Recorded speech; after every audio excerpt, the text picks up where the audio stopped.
La nutrición consiste en la absorción de sustancias químicas necesarias para el crecimiento de los seres vivos desde su entorno, las cuales se conocen como nutrientes y se requieren para dos objetivos: los fines enérgicos, que son reacciones de mantenimiento, y los fines biosintéticos, reacciones de plásticas o bioanabolismo.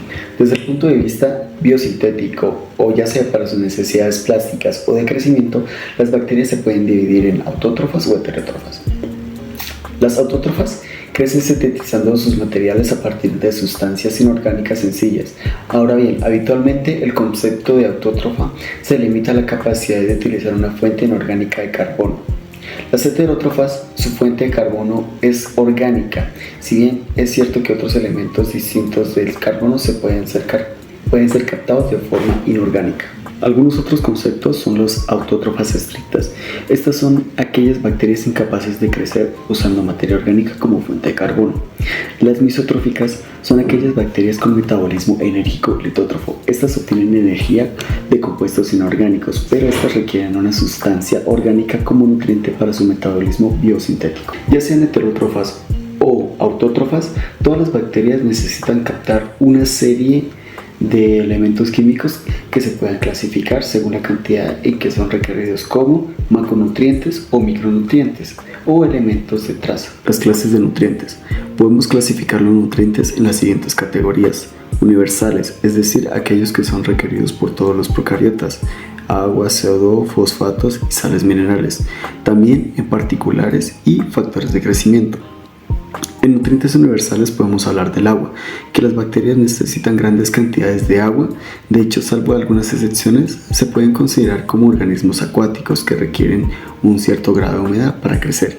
Desde el punto de vista de sus posibles papeles, el agua es el principal constituyente del protoblasto bacteriano, el medio universal donde ocurren las reacciones bioquímicas, un reactante en exceso, es decir, un producto resultante de algunas reacciones bioquímicas. Las fuentes de agua pueden ser endógenas, procedentes de procesos de oxidorreducción; exógena, que es la más importante, procedente del medio y que difunde a través de las membranas. Existen determinadas sustancias que absorben superficies que absorben de modo más o menos intenso una molécula de agua, dejándolas inaccesibles para la bacteria. Los solutos disueltos en agua, como por ejemplo algunas sales, azúcares, tienen afinidad por moléculas de H2O que los rodean, por lo que tampoco estarán en disposición de microorganismos. Las sales minerales son una fuente de aniones y cationes para la célula. Los siguientes cationes concretamente se necesitan en cantidades relativamente grandes, como lo son el ion de potasio, el ion de magnesio, el ion de calcio. El ion de potasio interviene en la activación de una variedad de enzimas, incluyendo las que participan en la síntesis de proteínas. En gram positivas está asociado con los ácidos teitóicos de la pared. En el ion de magnesio estabiliza ribosomas, membranas y ácidos nucleicos como cofactor en muchas reacciones, especialmente en las que implican transferencia de grupos fosfato. Y el calcio es un cofactor de ciertas enzimas como proteínas. El fósforo se usa principalmente para la síntesis de los ácidos nucleicos y los fosfolípidos, pero aparece también en coenzimas y en proteínas. Suele requerirse en forma de fosfatos, sea orgánicos o inorgánicos. Las bacterias pueden usar los fosfatos orgánicos. No dependen absolutamente de ellos, ya que pueden recurrir igualmente a los fosfatos inorgánicos. Los fosfatos orgánicos son hidrolizados por fosfatas extracelulares en las gram negativas periplásmicas. Bien, hablando de nutrientes particulares, nos encontramos con el nitrógeno y el azufre. Se tratan de elementos que pueden ser cubiertos de modo muy distinto dependiendo del tipo de bacteria que consideremos. Concretamente, los elementos N y S que requieren todos los seres vivos. Estos pueden ser captados por las bacterias de modos muy distintos dependiendo de sus capacidades biosintéticas. Tanto como el N como el S se encuentran en la célula en un estado reducido. Hablando ahora de los organismos quimiotrópicos, descomponen tanto moléculas orgánicas como inorgánicas para promover energía a la célula. Algunos organismos quimiotrópicos también pueden usar sus moléculas proveedoras de energía orgánica como suministro de energía de carbono, o la que convierte en quimioheterótrofos. Y los quimioheterótrofos son organismos que tienen que obtienen su energía y carbono a partir de una fuente orgánica. Los quimiotrófos deben consumir elementos orgánicos esenciales que ellos mismos no son capaces de producir. La mayoría tiene su energía de moléculas orgánicas como el azúcar. Esta forma de nutrición es muy común entre organismos eucariotes, incluyendo los seres humanos. Los quimiotrófos son células que descomponen moléculas inorgánicas para suministrar energía a las células y utilizan el dióxido de carbono como una fuente de carbono. Los quimiotrófos incluyen procariontes que descomponen el ácido sulfhídrico y el amoníaco.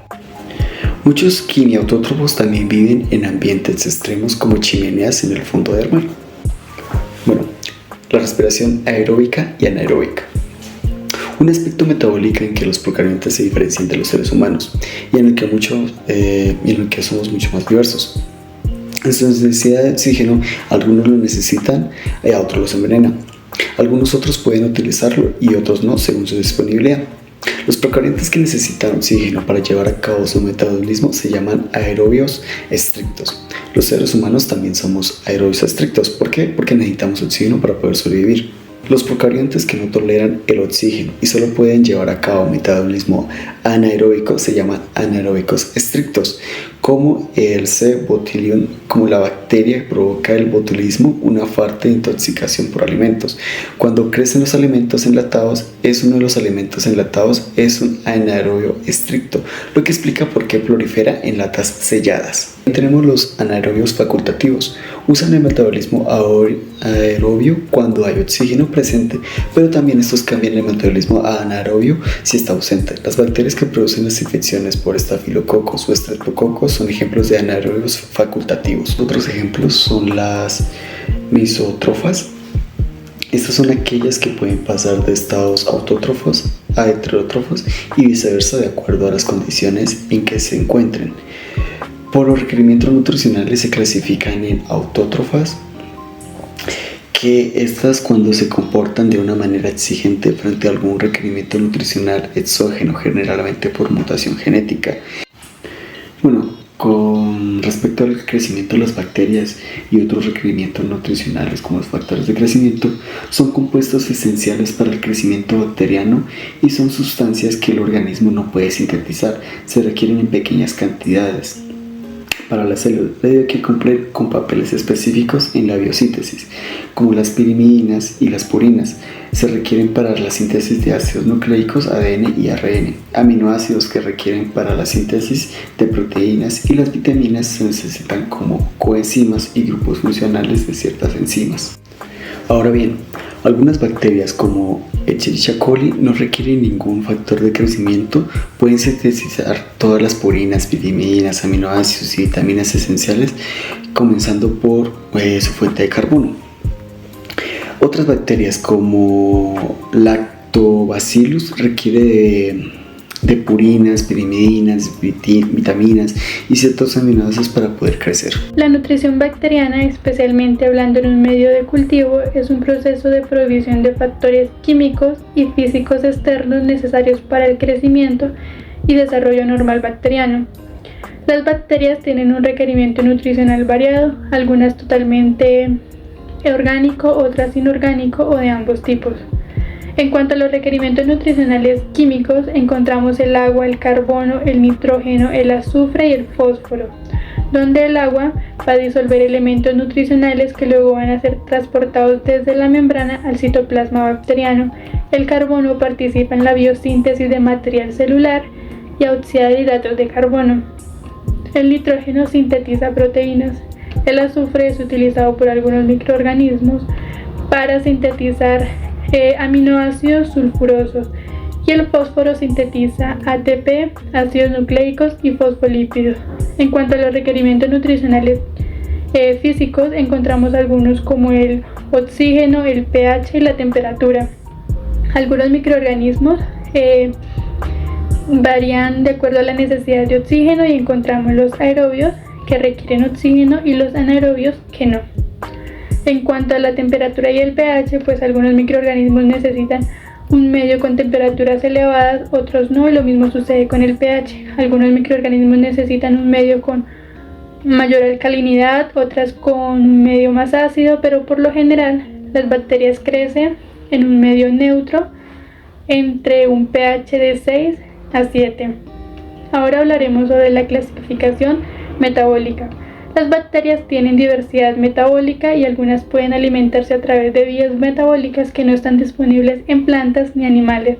Gracias a esto, las bacterias y otros microorganismos pueden clasificarse desde su metabolismo según su comportamiento nutricional, es decir, sus fuentes de energía y carbono. Según las fuentes de energía, encontramos los fotótrofos y los quimiótrofos, donde los fotótrofos utilizan la luz como fuente principal de energía y los quimiótrofos requieren de procesos de oxidación y reducción de compuestos orgánicos e inorgánicos para obtener energía. Ahora, en cuanto a las fuentes de carbono, también los podemos encontrar en heterótrofos y autótrofos, donde los heterótrofos se alimentan de otro microorganismo y requieren el carbono de una fuente orgánica, mientras que los autótrofos se autoalimentan y obtienen el carbono del dióxido de carbono. La combinación de estas dos fuentes de energía y de carbono permite clasificar las bacterias en las siguientes categorías: fotoautótrofos, fotoheterótrofos, quimiautótrofos y quimioheterótrofos. Como dato curioso, la mayoría de los microorganismos de importancia médica infecciosos son quimioheterótrofos, ya que catabolizan las sustancias que provienen del huésped. Bueno, ahora vamos a profundizar un poco en los fotótrofos, empezando por los fotoheterótrofos, que son microorganismos que van a usar la luz como fuente principal de energía, pero no convierten el dióxido de carbono en azúcar, por lo tanto deben obtener el carbono de otras fuentes orgánicas como alcoholes, ácidos grasos, ácidos inorgánicos e hidratos de carbono. Entre los fotoheterótrofos, este proceso no va a producir oxígeno, por lo tanto son anoxigénicos. Algunos ejemplos de estos son las bacterias verdes no sulfurosas como cloroflexus y las bacterias púrpuras no sulfurosas como rhodopseudomonas. En cuanto a los fotoautótrofos, estos van a utilizar la luz como fuente principal de energía y el dióxido de carbono como fuente principal de carbono. Aquí vamos a encontrar bacterias fotosintéticas como las bacterias verdes, las bacterias púrpuras, cianobacterias y algas verdes. Como podemos observar en el diagrama, los fotoautótrofos digamos que se pueden dividir en dos, dependiendo de si utilizan el agua para reducir dióxido de carbono o no. Las que utilizan el agua utilizan la molécula del hidrógeno para reducir el dióxido de carbono y liberar oxígeno gaseoso. Este proceso fotosintético genera O2, por lo que se le llaman oxigénicas.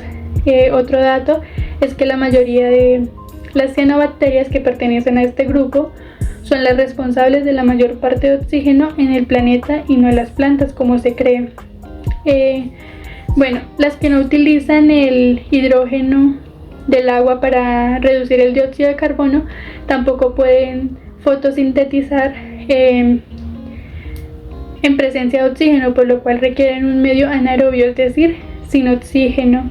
Y como resultado, este proceso fotosintético no va a generar oxígeno y se denominan anoxigénicas. Algunos ejemplos de estos fotoautótrofos son las bacterias verdes como Chlorobium, que utiliza el azufre y el hidrógeno gaseoso para reducir el dióxido de carbono y formar compuestos orgánicos. Otro ejemplo son las bacterias púrpuras. Entre estas encontramos Chromatium, que también utiliza el azufre y el hidrógeno gaseoso para reducir el dióxido de carbono. La diferencia que podemos encontrar entre estas dos, las bacterias verdes y las púrpuras, está en el tipo de clorofila que tiene, que puede ser A o B, la localización del azufre y el ARN ribosomático. Como para terminar, hacer como un pequeño repaso sobre las diferencias que hay de nutrición entre autótrofa y heterótrofa. La nutrición autótrofa y heterótrofa se diferencian de la siguiente manera. Los autótrofos son productores, ya que producen su propio alimento, mientras que los heterótrofos son consumidores que no producen lo que consumen. Los autótrofos realizan funciones anabólicas, mientras que los heterótrofos realizan funciones catabólicas. Los heterótrofos necesitan energía química, mientras que los autótrofos necesitan energía lumínica y química.